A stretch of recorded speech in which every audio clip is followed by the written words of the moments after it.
Okay guys, we're going to try it one more time. We're going to do some more videos with functions, and it's just math, y'all.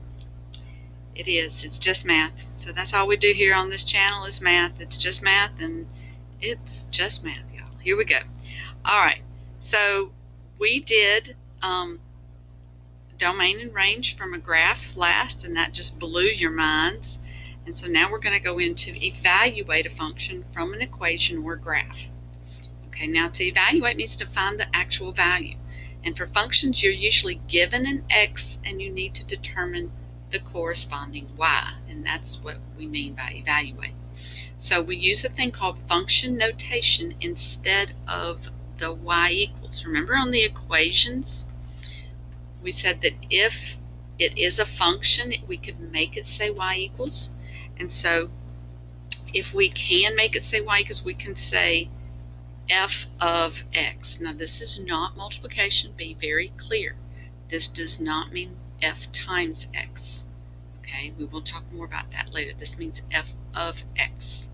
Right? It means that f is the name of the function and x is the designated variable in the function.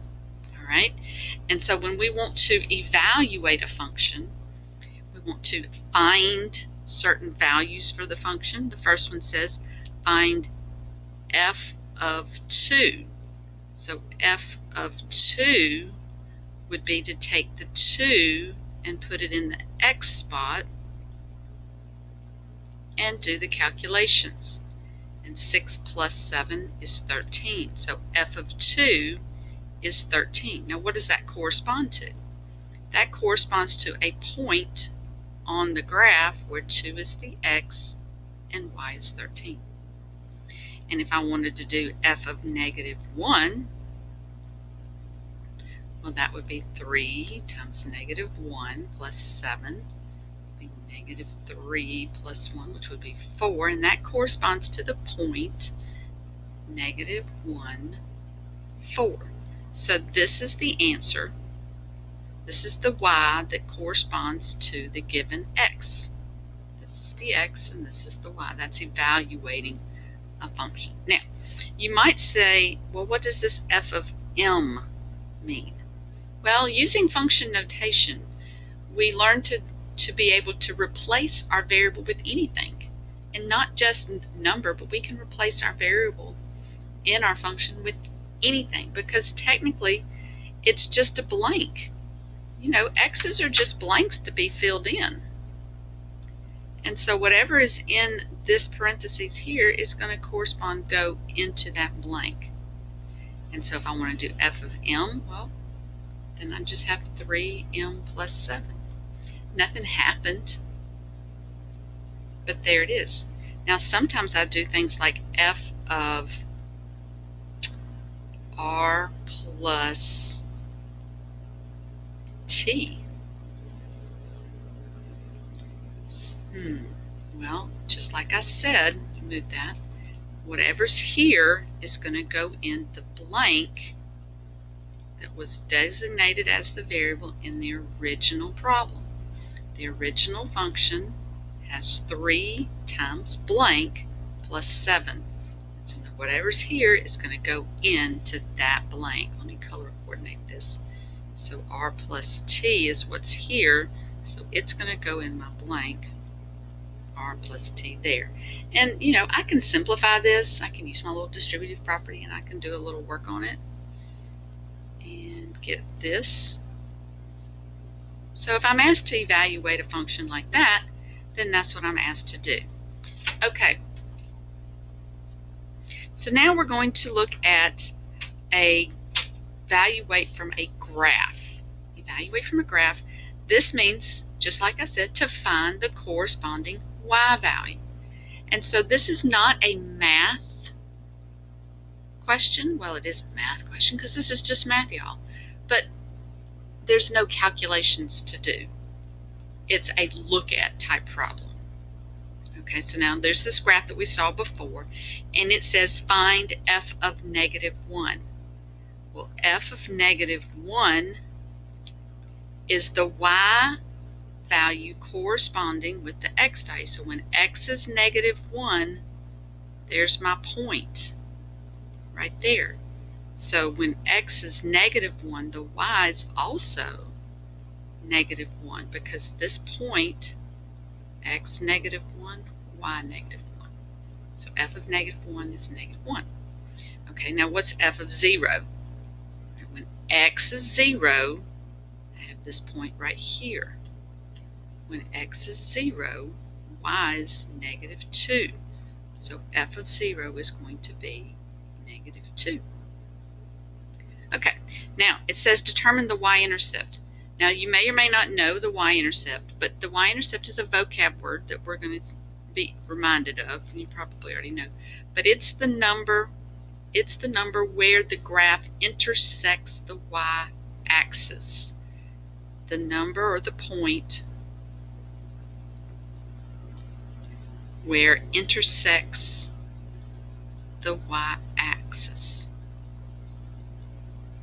And in this particular picture, 2 is the y-intercept.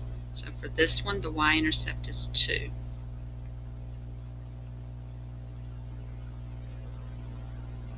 All right, let's look at this other graph over here. This one says find f of 2. So again, the x is 2, and I need to know what the corresponding y is. So when x is 2, y is 1. So f of 2 is going to be 1. And then f of 1, when x is 1, y turns out to be 0. So f of 1 is 0. Again, you're just looking on the graph and looking at the y coordinate for the designated x coordinate. Now this one's saying determine the x-intercept. And the x-intercept is the point where it crosses the x-axis. So this is your x-intercept, and the x-intercept is 1. Okay, the x-intercept for this problem is 1. Right, now you could have an x-intercept and a y-intercept. Let's look at this other graph. There is an x-intercept, but it's a fraction, so I don't know what it is, and so that's why I didn't ask you. There is one. There absolutely is one, but I don't know what it is. Okay? And there could also be no intercept. For example, this one does not actually cross this y-axis. So this one would not have a y-intercept. It wouldn't have one at all. That is a possibility. So just so you know, you could have one and not be able to tell me the answer because it's a fraction, or you could not have one based on how the graph works. All right, last little section here. We're going to do everything right here that we've done with this particular graph. So real fast, here we go. We want to determine the domain, the range, the x-intercepts, the y-intercepts, f of 0, and f of 5 of this one particular problem here. So let's get started. The domain, remember the key to the domain is left to right.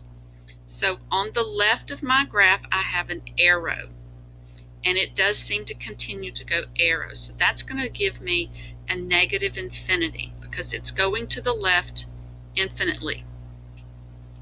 All right, and then on the right of my graph, I also have an arrow, and it's going in that direction. So also positive infinity. So from left to right, because this thing keeps going out, it's getting wider and wider. My left to right, my domain is negative infinity to positive infinity. Now my range, remember, it's top to bottom. That's not right, Miss Cox. It's bottom to top. All right, so the bottom. Now the very bottom point of this particular graph is -2. The very bottom point is -2, so that's where my range starts, and it actually has a point at -2. So we're going to have a bracket at -2. But then the top, both of these are pointing up, and so it's going to go to positive infinity. All right, so now the x-intercept is where it crosses the x-axis is right there. So the x-intercept is 2.